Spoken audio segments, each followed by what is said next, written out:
Bissonioso, un pays à 90% chrétien, il faut topper ça nyos le coup moïse à yankolo. Nyos na biso il faut le coup moïse à yankolo. Oui bien et si katozo kende. Quel danger ça a pour qui moto de sikanzampe. Azanika mutu akufa akobela azo sikanzampe. Danger ça kan. Premier danger ezali ke omoni na kolinga omoni lelo ndengo ya mbinga wana kosa la présentation moko yebaka te. Je suis membre ya mission prophétique de la RDC et lokolobi eza mutuna très important. Danger munene ezali soki mutolingi zwa place ya Nzambe avant que Nzamba peso place wana. Danger ezali ke nyonso oyo kolingo sale ko échouer. Avant d'abord, sur le plan physique, premièrement, tu seras un homme déclaré mort. L'homme est mort, c'est-à-dire, il a échoué.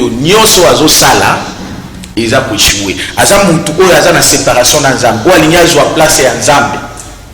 C'est-à-dire, il a échoué. C'est pourquoi, dans la mission prophétique de la RDC, et puis,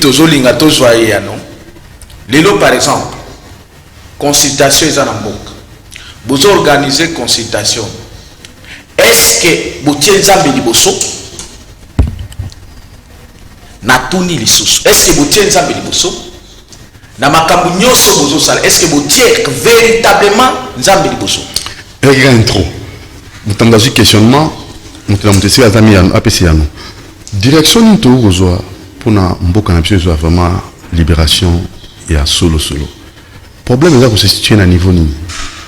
Il y a la famille, il y a les politiciens, tout à niveau, il y a banani, poto, komalelo, na bisika tozali.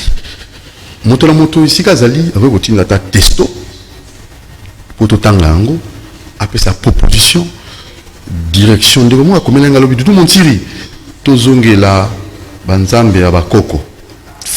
On a ndeko mo. De comme ça tout le monde tire tout tira ko la démocratie ils allaient loko ba mindele basali to kokango te to sala to kima politique ya mindele tata moko boya komela maman na biso Lorette Nzeba na Kairos boutique a komela nga lobi tous dans la bolingo. Alors na éviter quelle direction devons-nous prendre pour libérer réellement le pays? Le problème c'est à quel niveau selon vous? Très bien.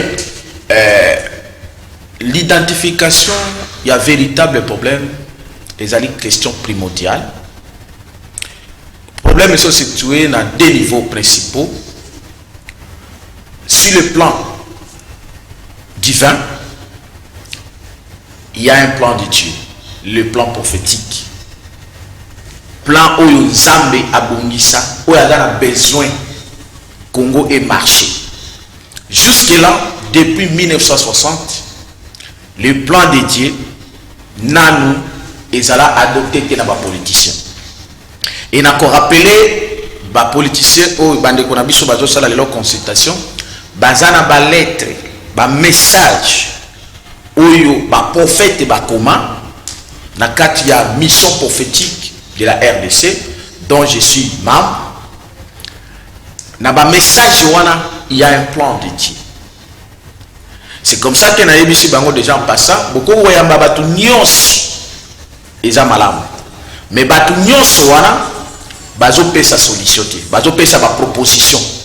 Il y a différence entre proposition et solution. Mais batu ya cabinet boyebaki il faut, je dis bien il faut à tout prix bossi ça na koyamba mission prophétique de la RDC. On a besoin de solution, plan de Dieu, parce que la volonté de Dieu a commencé au ciel et quitta la terre. Sur le plan terrestre, le plus grand problème au Congo est situé dans l'homme congolais, et l'homme congolais est symbolisé des choses principales. Le Congo est souffrir de la vengeance. Vengeance Yanni, les vengeances c'est si le sang et les sols congolais. C'est-à-dire, Nazokama, Batemele Baoke Kuna Kolo Kutarana de Konabiso Fachi, excepté kaka ndeko na biso docteur Mukwege oyo na monaki alobaki likambo ya sang dans les rapports mapping parce que il faut donc le sang n'a problème il y a les sangs et les sols. C'est-à-dire les sangs makila les sangs na mabele ils ont crié vengeance. Attention, makila na mabele à Congo ils ont crié vengeance. Je vais expliquer en des mots de Konanga Bidumuti. À ce qui concerne makila, bape belé baboma bango na Congo. Jusqu'aujourd'hui, aucune justice, aucune distribution, aucune récompense. Bamakila nyonso wana et ça peut crier vengeance. Je dis et je cite, bamakila wana ils ont crié vengeance. Na kolingana pesa deux messages moko na zwaka dans quelques minutes. Na 2016 na Kisangani nazo sambela bazo boma bandeko na biso na Kasai. Les dossiers soi-disant comme na safu. Dudu muti na leli nzambe répondre nga première réponse. Première réponse nzambe abisinga tanga Esaïe 18. Esika oyo Bible lobaki ke bibembe na bino bakoli yango na bandeki eza na kati ya Bible. Ba fausse commis. Bazo continuer comme on bandeko na biso na leli nzambe na biso nzambe arrête. Ça suffit. Nzambe abisinga zela. Eza ngane na ko arrêter, tu dois arrêter toi-même. Dieu me prend à me minga tina Kasai. Abadi ko la kisanga ile kwa liboso nani? Batu bazo ko bandeko nayo. Tala batu babo bandeko nayo bango. Oh, oui bango. Oui. Ouais, on a vu une maman. Oui, na yebi bango. Et ça quand on a saputé le puta, tala batu babo bandeko nayo bango. Tala makila bandeko nayo. Et Dieu me dit, il me donne l'ordre. Ramasser makila bandeko nayo. Na ramasser makila na loboko. Na bani ko lokota makila. Et puis il me dit, c'est fini, j'arrête ça. Mais au moins, il va tout le bango wana. Ça c'est premier. Ah, le bango te. Nazoya. Na yeko koma tokomi na awa na tanga bosali ba vote oyo boleka bolba ba élection wana. En fait, OK, musika trop. Nazo sama parenthèse très importante. Rapidement en temps. Makila. Pas tangu Fachi azo sala discours na limité. Alobele ko mokubuyi. Alors, je rends hommage au président Joseph Kabila. Tant qu'on a l'ali, tant qu'on a un film, on a tant qu'on a fait rendre hommage à Kabila. Makila, ils ont, moi, c'est ça là, Makila, ça bouillonne. Ils ont bouillonné comme si. Je me dis, qu'est-ce qui se passe? Le Seigneur me dit, Makila et Bandekonayo, ils ont crié vengeance.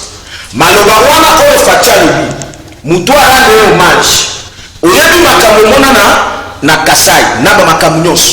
Donc toi tu as ça c'est la justice moko spirituelle, justice moko n'habité tout ça métaphysique ou comment? Mais évidemment le Congo c'est un pays extraordinaire, c'est un pays divin et tout nos seulement c'est le système divin. D'abord le spirituel dès commande le physique. Alors c'est pour dire que ndenge bandeko ba consultation de Salema c'est mutu alobeli makambo makila c'est le docteur Mukwege. Il a tapé Sibis que ba condition na bino cause la oasiste pour na ko bomba ba criminel. Ça veut dire que tant qu'il n'y a pas la justice pour les sangs continuera à créer vengeance. Attention les politiciens, vous faites trop de blagues. Les sangs qui crient vengeance c'est terrible. C'est comme ça, la mission prophétique que pour le Congo, tu as la solution. On a ce comme ça, l'appel, Bobenga Kabila, Bobenga États-Unis, Bobenga Sassou, Toyebi Noso, Nada Yebia, Nada communication, la Bible, mais le problème est ça qui, faites les consultations, c'est bien.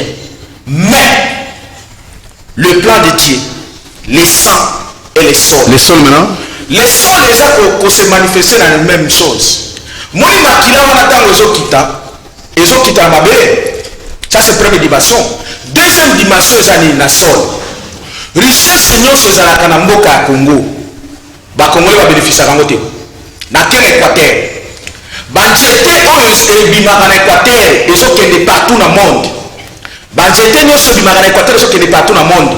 Est-ce que ba Congolais au basa na Équateur ne va bénéficier à côté? Non.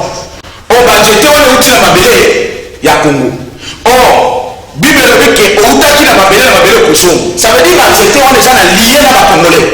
Pour tout n'a pas belé à Congo. Mais qui en bénéficie? Maintenant, ces gens-là, vous les politiciens, en majorité, besoin sur un mot, besoin sur un mot pour que les autres bénéficient d'un bilan, n'a pas Congo. Au détriment autochtone. Au détriment autochtone.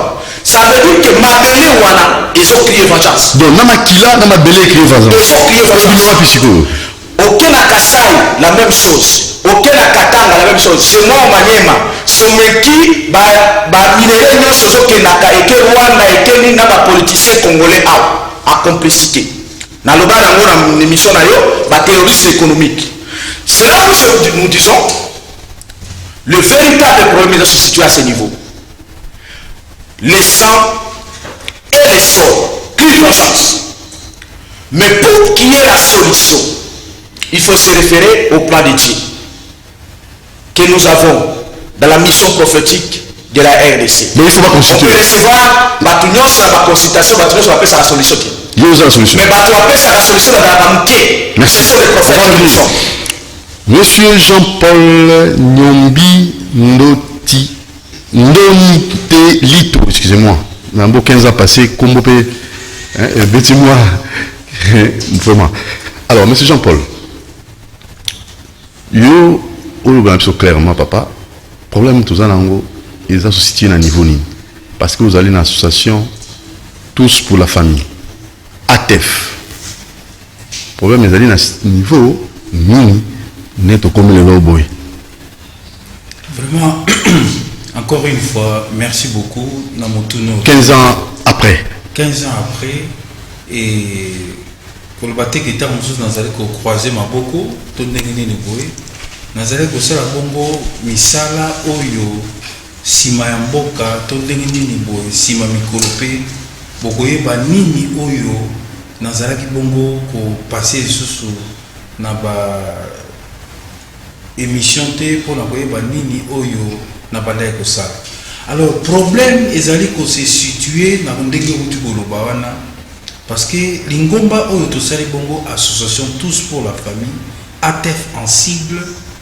Donc parmi les objectifs na biso, nous sensibilisons des familles à jouer le rôle du premier moteur de développement social et communautaire. Famille moteur de développement social et communautaire.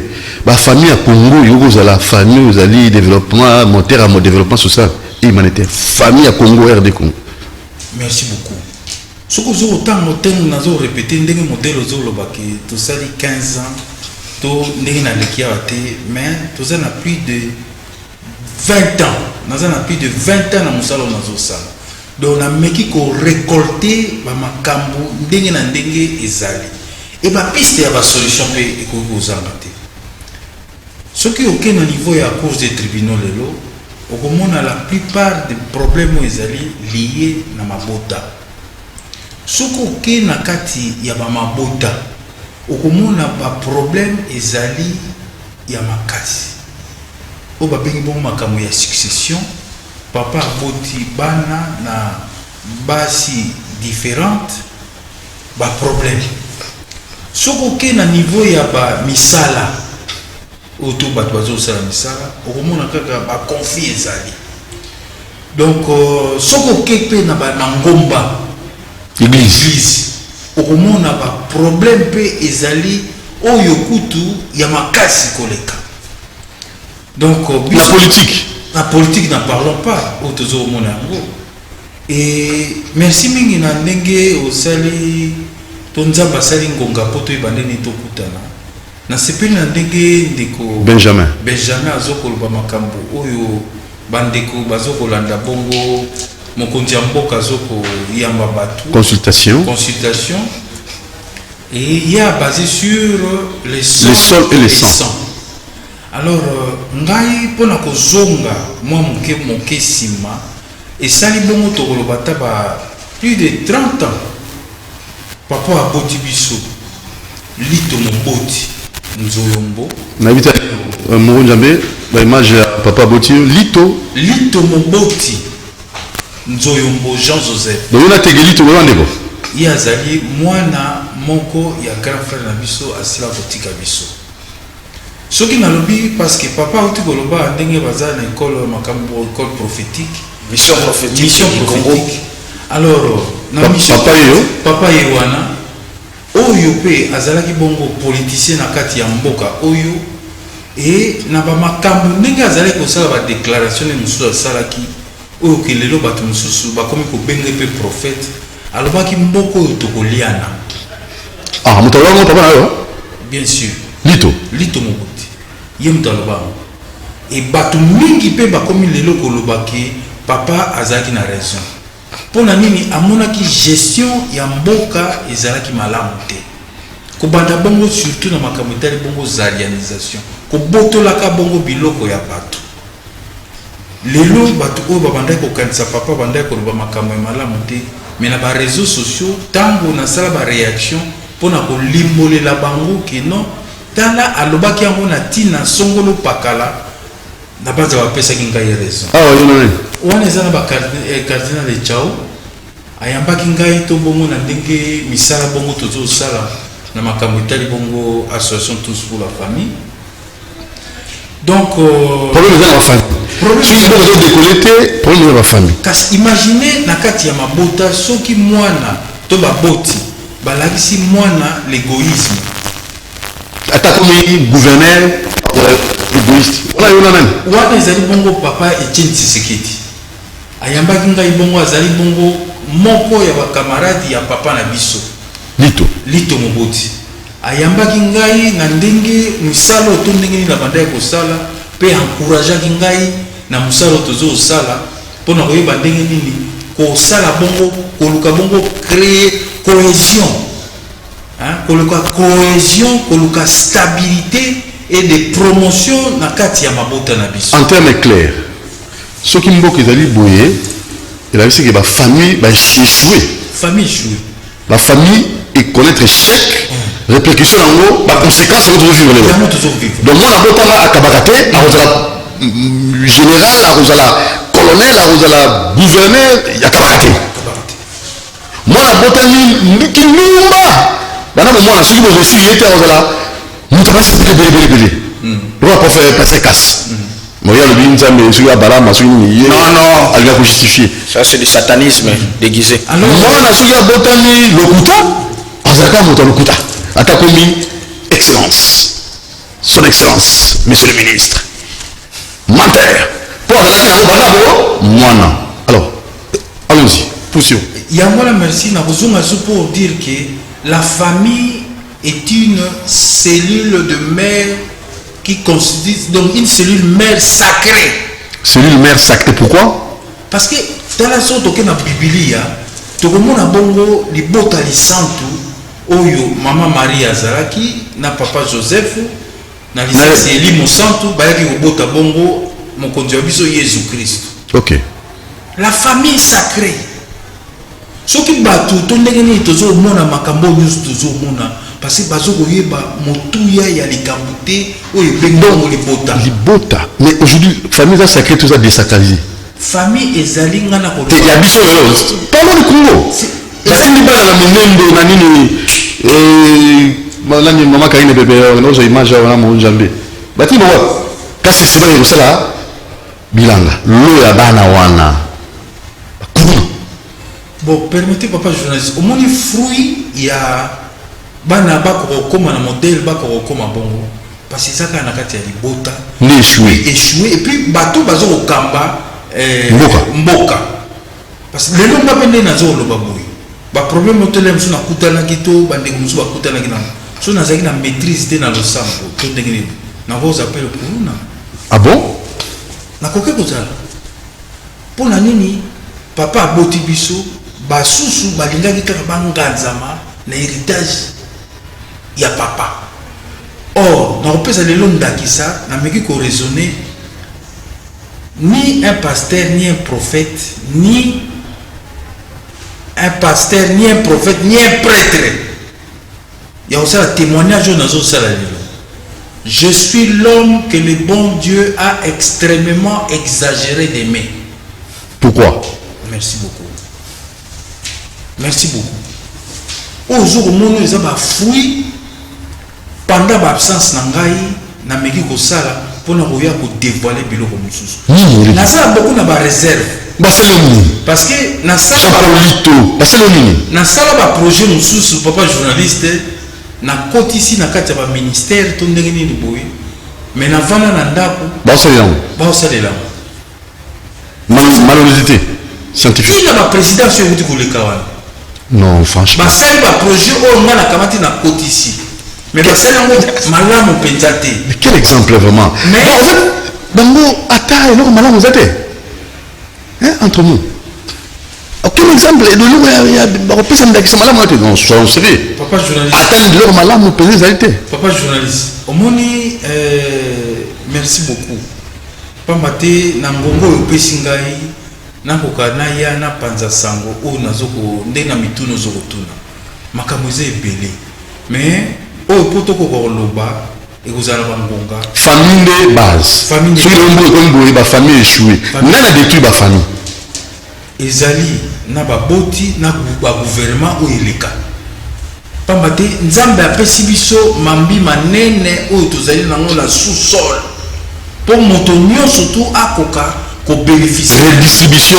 équitable ya baressource nakopesa exemple mosusu na kati ya richesse papa atiki bomengo akoki kotika oyo ke bana nyonso bakoka kobénéficie kasi na kati wana balisusu balingi bana bénéficie te c'est la même chose na kati ya mboka soki bozo kogere mboka et la devise na kati ya association tozali bongo na amour pardon travail ce qui constitue trois symboles oyo tozokolakisa na kati ya lingomba association tous pour la famille et soki otali trois mots wana amour le vrai amour pas amour mosu kotika mais amour euta bongo kati ya motema soki bolingo ezali ya solo tolimbisani bamabe mpe tosali misala mabote etombwani mpe ekolo c'est possible mabote etomba mapapa asalaka te afutamaka te c'est possible bana basisi baklasse de l'université misala ezalaka te c'est possible yango nauti koloba wana moto akomi na age oyo ye akomi na age na 50 ans même plus akabakani te mote ya mabe ye tata oyo bokote ye nde bolingo ntango to okanga kopaya maboko okotya ya boko non rien n'est impossible à série esprit ça musala na ye musala esengi kosala même tomonaka bato mingi oyo ntango mosusu na bomoi na ye ayebaki nzambe te mais avant ya kokufa to na mbeto ya hôpital bazokoyebaka bongo nzambe donc tosengeli bongo koperdre espoir te na badifficulté ndenge nini ezalaka nakopesa ndakisa mosusu même mokonzi na biso yesu kristo apasa na badifficulté azwaka kulu na momwana nde bakulu na ye batie na kuluzi motakala babaki yo kuluzi basete masuba bakolesa yango ni vinaigre vraiment mais sikoyo tozokokumisa ye omona ye sozwa bao nga moyo nzambe na passé non mais quand même baexagéré peut-être po ye sozwa kuna mboka eza na richesse bozongoka po mingolia wana non kasi yango namoni na barésolution to bongo ekoya na nsima mikolo bato basengeli koyeba ke biloko nyonso tu bazokolinga koamase estce ntango bakufaka to ntango moto akufaka estce bamemaka yango na lilita mais pourquoi ils sont voilés eza baoyo mosusu bazosala na mitema ya malamu te ya bolingo ya solo te neti par exemple na mpezo ndakisa papa bouti kolakisa o papa lito amasaki combien de mbongo na kati ya bomoi na ye bakadafi bato ya mbongo ebele est-ce que bakendaki nango na lilita est-ce que soki motema moto ekomeli bende mate okota prophète benjamin motema moto se ekoma mpenza un cœur endurci est-ce qu'on peut prêcher facilement un sorcier bon non ça aussi franchement la question la question là oui c'est que la régie est la action ya saraki na sima tozonga avec bomba question là est-ce que muta koma muteli komite mabe comme c'est un mutu na koma sorcier un mutu na koma démon un mutu na koma monstre